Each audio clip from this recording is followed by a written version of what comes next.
Shields up, Iron Breakers. Rurikhan here coming at you with another reaction video, and we have a lot of stuff to catch up on because the embargo for the Endwalker Media Tour has lifted earlier this week, and I have been away from YouTube because I had some friends visiting over from the Netherlands, but there's a lot of info to catch up on, and I wanted to start things off by reacting to Paladin changes. As you guys know, I'm a Paladin main in Final Fantasy XIV, so I'm super curious to see how exactly is it going to work, how we're going to get all of those extra confettiers, and what other changes there might be. So we're going to be watching the video from MrHappy, and obviously there's going to be a link to the original video in the description if you guys want to watch that without me blabbering over it. But let's take a look at what we got here.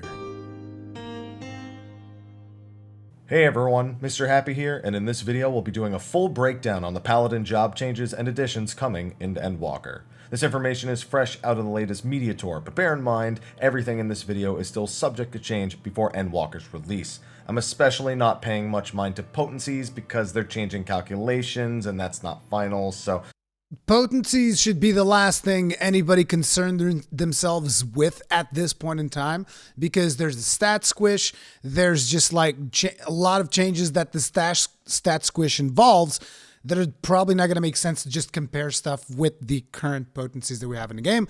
So my advice would be just don't even worry about potencies, because like, look, one of the things that they do really well in 14 is actually balancing. And a lot of people, you know, they usually complain, oh, my job isn't getting enough stuff. Like there's a lot of people complaining about Scholar, which is the reason why my healing spec for this expansion is going to be Scholar, because I wanted to play Astro, but so many people complaining about Scholar. I'm like, I'm going to play Scholar, because trust me, if you guys would have just played like World of Warcraft for one expansion, not even one expansion, but like a week at the start of an expansion, then you would know what an unviable class actually is. I'm not going to talk about them much here. Oh, and also there's a playlist in the description of the video, and from clicking the little eye in the top right corner, that'll let you check out all of the Endwalker job changes. With that, let's get started. For Paladins, the job has seen a few small upgrades to improve its defense's utility and give it some fancy new attacks to throw into its rotation. Pretty much all of its traditional skills remain the same below 80, minus a few things like potencies. A nice one is Spirits Within no longer scales with current HP, a long overdue change in my opinion, even if it was originally a reference to Final Fantasy XI's version of the skill. One important change, Requiescat no longer has a mana threshold to activate, instead just giving you 5 charges when you use it for 30 seconds. Wait. Deals unexpected damage with potency 400, grants 5 stats of Requiescat. Increases magical damage dealt by 100%. Spells require no cast time, duration 30 seconds. So it's no longer a duration-based ability, you just get 5 stacks of it. Okay. Its damage and healing boost is also substantially higher, though the spell potencies were also lowered, so it probably just balances out. This should improve usability by a bit. You can spare a random clemency to save the team if you need to, and not worry about throwing away your entire window. You could also theoretically use it right after dying without having to worry about getting your MP first, but it is important to remember that these spells do still cost MP. Now with it lasting 30 seconds, I guess in theory you could use it and then save the charges and not use them all immediately, but it doesn't mean that it's completely without its grievances if you were to have to use it in a less than fortunate circumstance. It definitely just improves usability a bit. Intervene also had some quality of life added. Okay, so here's one thing that happened that I was very curious about, which is when we do pop Confettier, which he's about to pop Confettier, would we have like a different combo that we would have to use to access the different Confettier spells? But no, it just updates the Confettier icon. Like, look, here's Confettier, and he's going to pop it. It just improves usability a bit. Intervene also... Let's see how it swapped to the next thing in the combo. So basically all we have to do at the end of the Confettier combo, because look, he's out of mana at this point, and Confettier costs like 2,000 mana, whatever. He had like 3,000 something. So he popped Confettier. And all of the other ones, because this looks like it's available, right? Yeah, you can cast this, because otherwise it would be grayed out. You wouldn't be able to cast it. So this is just a finisher combo. Does not actually consume mana and instantly comes after Confettier, which is good. This is exactly what I wanted. quality of life added in the form of 5 more yalms on its range. This was a change that was equalized across all of the tanks, along with their range skill. Yeah, In the case we of know about Paladin, that. that would be Shield Lob. After level 80, though, Paladin gets some pretty neat new traits and skills. At level 82, Sheltron upgrades to Holy Sheltron. This increases the duration to 8 seconds and also grants it 2 new effects. Reduces damage taken by 15%, grants Knight's Benediction, gradually restores HP. Interesting. Dude, that's gonna make... I don't know if every tank is getting this, because I really don't care that much about the other tanks at this point, because I had settled on Paladin a long time ago. And it's like... But I remember that Paladin was one of the tanks that did not have a passive...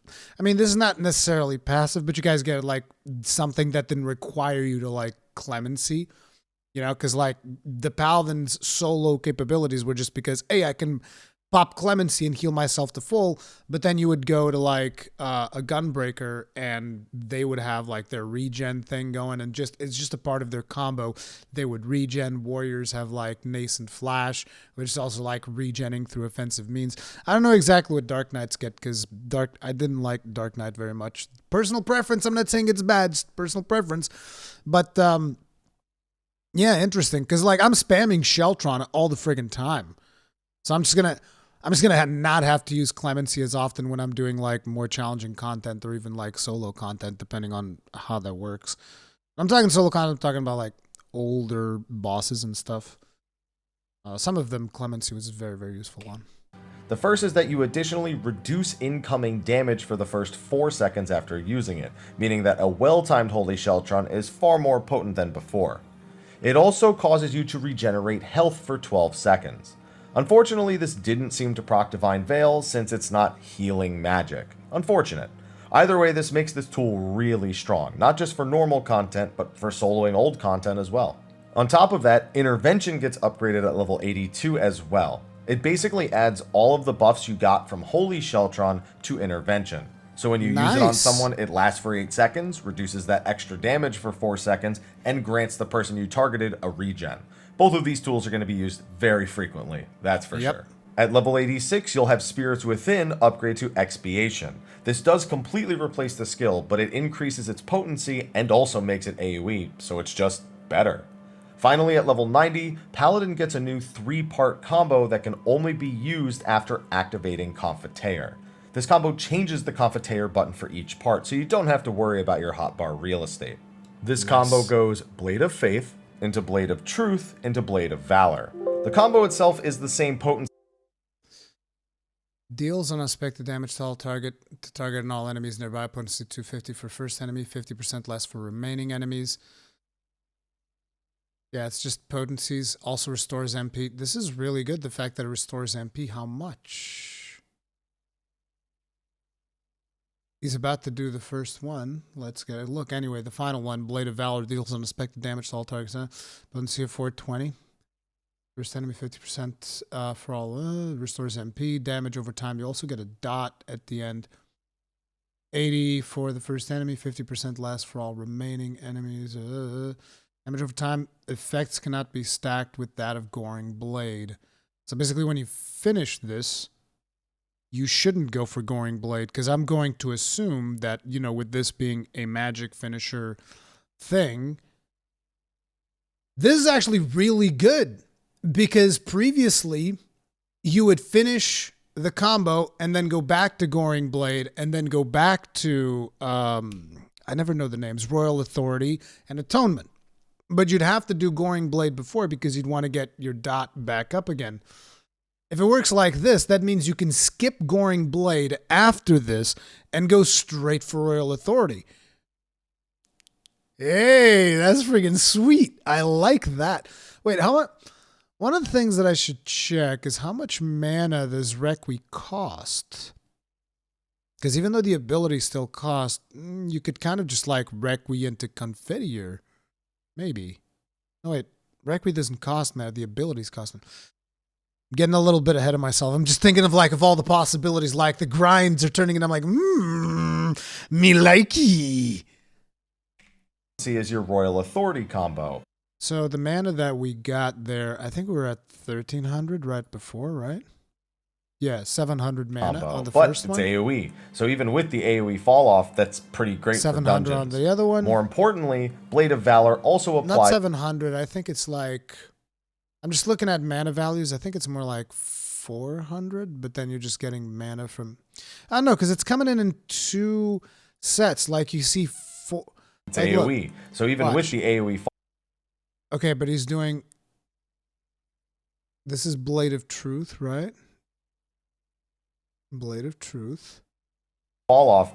500 MP. Okay, That's it is pretty great 500 for MP. dungeons. More importantly, Blade The of rest of it Valor is just also coming applies elsewhere. a potent dot, which is also AoE with 50% fall off damage. This dot cannot be stacked with Goring Blade, so it's basically an AoE replacing dot. your next Goring Blade that you would normally do after finishing Requiescat. Yep, Another yep. thing to note about this combo is that all of the combo actions are classified as spells. This means they are unaffected by skill speed and, more importantly, aren't affected by fight or flight. How that changes your fight or flight timing, I'm not sure, as I'm not a Paladin main, though I'd assume you'd want the tail end of fight or flight ending right before going into a Requiescat window. Yep. I'll leave the min-maxing stuff to the actual Paladin mains, though. As for traits, a lot of them are for the skills we've mentioned already, but there are a few bonuses sprinkled in. The level 82 traits are the ones that upgrade and enhance Sheltron and Intervention, respectively. At level 84, Holy Spirit and Holy Circle now additionally heal the Paladin when you cast them. This is scaring me. This is scaring me because as someone who used to play WoW, and maybe this is just like residue of my World of Warcraft mentality, like when you start getting too much of a good thing, usually it's followed by a very quick a knee-jerk reaction that just destroys your class. That's usually how it worked back in my World of Warcraft days. It's like, we'll give you a lot of a good thing, and then we'll destroy your class forever. It's almost like the enjoy it while it lasts, because it's not going to last long. Now, I'm pretty sure that's not going to happen in 14. It's just surprising because, like, I'm getting healing from Sheltron. I'm getting healing from Holy Spirit. I'm getting healing from Holy Circle. Like, that's a lot of healing, because on top of all of that healing, I still have Clemency. It feels like Paladin is going to become just like the most, I mean, it's already one of the most powerful solo classes. I'm not sure if it is the most powerful solo class, because obviously, you know, to get Necromancer and stuff like that, I think that the most prevalent classes are Machinist and Red Mage, if I'm not mistaken. Red Mage being actually the most prevalent, not Machinist. Machinist like second, I think. I'm not sure. Haven't done too much research on that. But it's like, for the old raids and stuff like that, Paladin is one of the best ones, because you can just like keep healing yourself with Clemency, and on top of it, we can heal ourselves with Holy Spirit and Holy Circle and Sheltron, which is an ability that we damn near spam. I mean, pretty much every chance we get. So I don't know. I'm just like, feels like too much of a good thing almost. I like it. Don't get me wrong. I love it. It's freaking fantastic. This is a great addition that adds a ton of self-sustain to the Requiescat Yes. window, though of course, if you need a big heal, you'll still go with Clemency. Melee Mastery boosts a bunch of potencies for your weapon skills, something you'll see frequently for pretty much all jobs in Endwalker around level 84 or 85.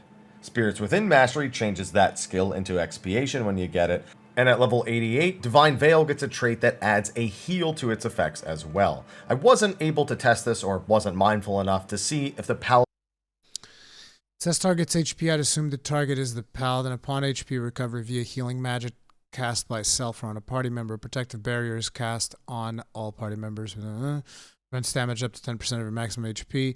Additional effect restores target's HP. Effect ends upon casting barrier on self and nearby party members.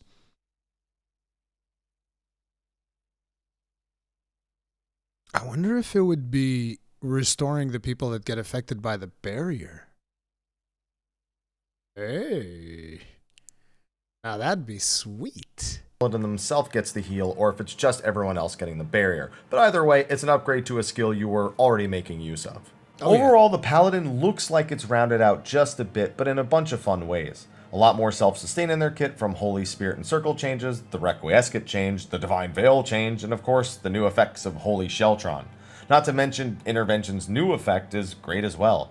More AoE, more freedom on how you use your MP, it's all great. But there is one thing I think still really needs to happen. Spells still interrupt your combos. Yeah, I was really hoping that with Shield Lob no longer interrupting combos, that maybe they'd have changed this as well, but no dice. So a random Clemency is still going to tank your entire combo. Maybe one day, right?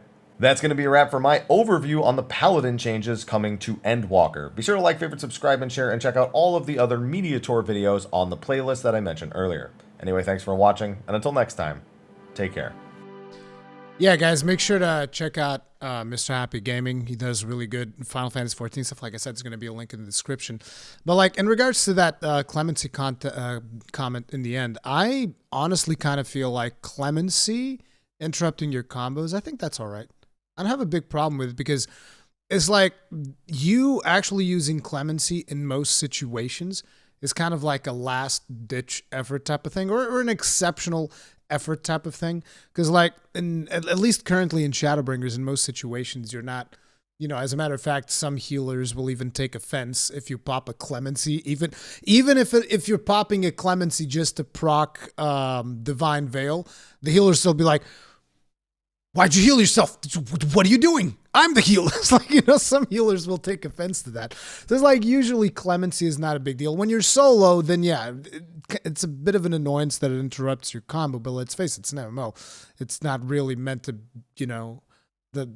I think it's fine for Clemency to interrupt your combo. I think that's okay. I don't think that's a huge problem.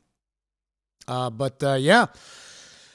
I was already super pumped for Paladin. You guys know I've been maining Paladin. I don't know when exactly I made that decision, but it was long before we knew anything about the Endwalker Paladin. I was already maining Paladin, although I know Paladin's probably going to be one of the most popular classes for Endwalker, but I still think that there's going to be a lot of sages, so I'm still hoping that tanking queues are going to be pretty good.